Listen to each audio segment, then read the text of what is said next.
Hey guys, this is the Crazy Cracker coming back at you with an auto sugarcane farm.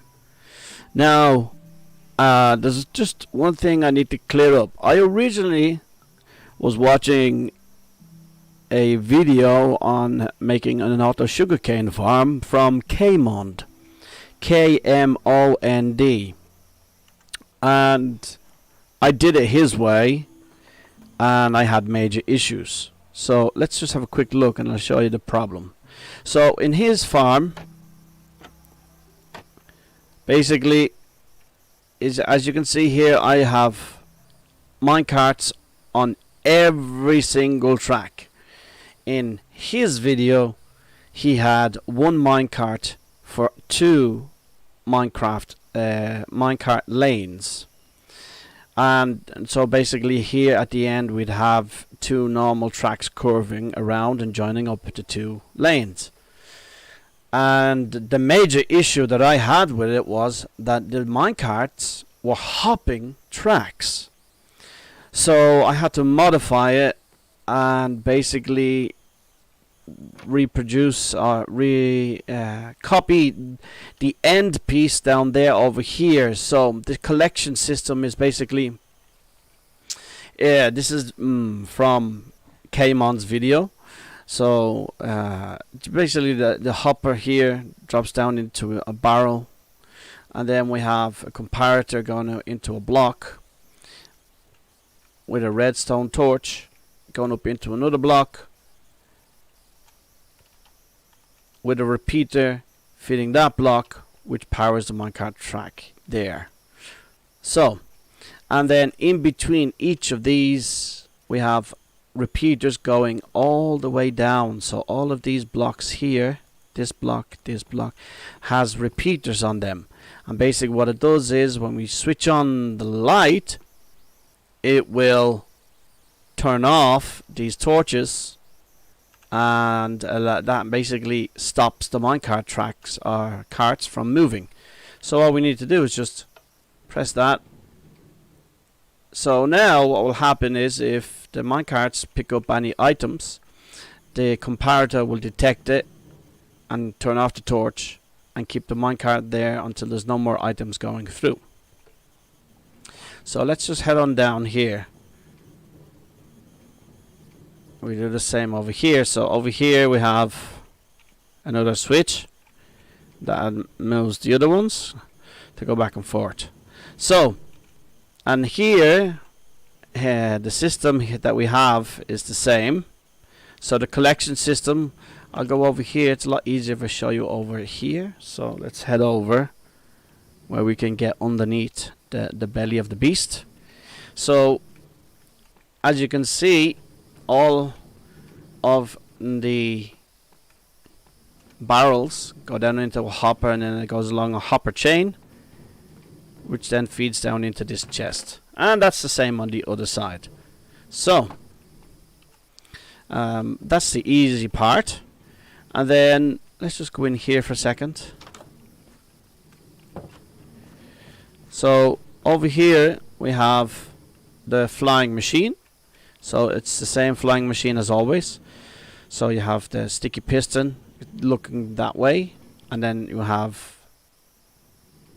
a slime block stuck to the piston, and then we go all the way out, and then the last block is a glass block so it doesn't stick to the walls.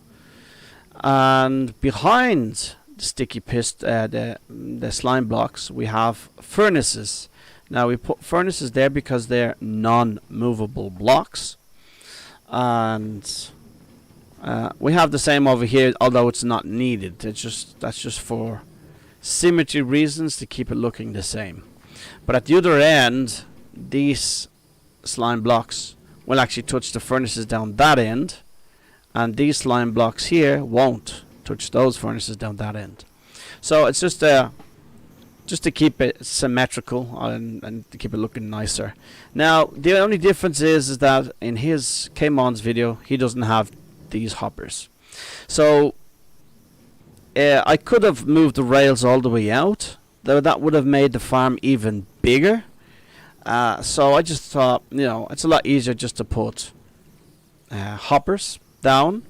Now, the question of lag with hoppers without having anything on top of them, not really an issue in single player mode. So, but the problem is you cannot cover these. Okay, so if you try and put a half slab here, they'll stick to these slime blocks. If you put a full block, they'll stick to these slime blocks. The only thing I haven't tried is carpet, but I have a feeling that the carpet will also stick to the slime box. So you just have to leave these hoppers open. Now, this is just an added collection system, apart from the minecarts underneath. And the reason is because, as you know, whoops, let's see if I can open. Okay, there we go. So the reason is because when the flying machine moves, it absolutely sends sugarcane flying. So on either end we have this collection system, should I say. And this one here, I actually have it feeding straight down into this chest down here. So I can do the same at the other end if I wanted to, but I chose not to. I preferred to keep this separate. Although I could, I could do it. I could just put more hoppers here and then just only have one chest.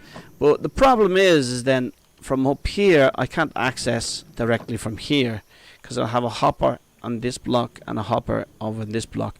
So I have to come down here to be able to access the chest. That's the only reason why I haven't dropped these hoppers down. Although I could bring it over here and then drop it down. Yeah, that's a possibility. So anyway, to stop the flying machine, we have a very simple system. So we have a block with a repeater. We have an observer. So the observer detects the flying machine. Redstone signal goes into the repeater, into the block, and then goes up on top here, and it feeds into a piston, a normal piston above. Now this repeater has to be on 4. It has to be slowed down, because otherwise the machine won't work properly. So then we just flick the switch, and then the flying machine does its job. And there you go. And that's it. That's the sugarcane farm. Now, it's very easy. I don't like keeping the machine running all the time. It's just a waste, and it can just cause extra lag. So I literally just let it run for one cycle and then turn her off. Okay. So, and then the minecarts and these hopper systems, they just pick up all the items. So as you can see, they're busy picking them all up. And that's basically the sugarcane farm. Obviously, the rest of the build is very normal. So it's one dirt block, stairs, waterlogged stairs, 2 dirt block, another waterlogged stairs, and then rinse and repeat until we get onto this side. And obviously for restrictions, you can count here. So we have 1, 2, 3, 4, 5, 6, 7, 8, 9, 10, 11, 12, 13, 14, 15, 16, 17, 18. So obviously, as you know, pistons can only push 12 blocks. So that's why these 2 flying machines, one has 9 and the other one has 9. So that way we don't come up with the restrictions of the 12 block limit, which would stop the machine. So, and then as you can see, this is the same stopping mechanism here. So we have that stopping mechanism on both ends. So unfortunately, I don't know if the issue with the minecarts is just a problem maybe with my computer, because obviously I don't have an extremely powerful PC. So I can have a GTX 1060, so it's fairly weak. That's why I'm getting kind of issues with lag at the moment. And for example, I'm at the moment running the Minecraft with is it Optifine? So video settings, shaders. Let's just turn off the shaders for a moment. So I'm using Optifine to improve the FPS of my computer. And let's see if this thing finishes today. And I'm also using the controller mod, so I can use my controller. Okay, so right now I'm using my controller. So as you can see, so here's the same mechanism here to stop the machine. So we can stop it on either end if we wish to. And here's a better look at the system here. So this comparator is this is a repeater. So the comparator over there is checking the hopper to see the items, feeds it into a block, redstone with a torch underneath, and then the repeater here pulls the signal out of this block back into the block there to power the minecart track. So anyway, that's the sugarcane farm. Let's see how much sugarcane we got. So as you can see, it's not a very big farm, but it's enough for me in my world. So, and then obviously we made a few more improvements with the villager trading system. So I was getting tired of opening and closing the trapdoors, so I devised a system to be able to open the trapdoors automatically. So as you can see, we have a pressure plate, goes down, feeds a signal into the redstone dust, and then the redstone dust zigzags and comes all the way back up, and it feeds a redstone torch that's on that log. And then when you stand off it, it powers the trapdoor, so it keeps the trapdoor closed. And before I had the trapdoors, let's see if I can go and get a trapdoor. Trapdoors are in the redstone box. So there we go. So before I had trapdoor there. So as you can see, the redstone torch keeps it open, and I didn't want that. I needed it closed. So to do that, I had to put it inside the block that's above the stands. So whether it's a potion, a brewing stand, or the stone cutter, so the crafting tables. So yeah, that wasn't ideal. So obviously I had to do this, and I had a major issue with space, especially around these corners here. Oh, it was like at one stage I was literally standing on one pressure plate and I was like powering 3 or 4 bloody trapdoors. So yeah, that's it. That's the improvement to the system. I think it makes it it's just a minor like improvement that helps with quality of life when you're using the trading hall. So, and then that's it. So all we have to do now is just keep on trading. Well, I'm going to make more farms, obviously. So, and that's another thing.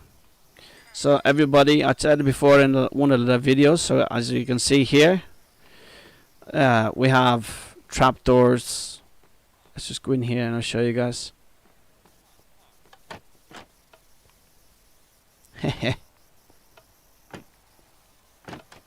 So,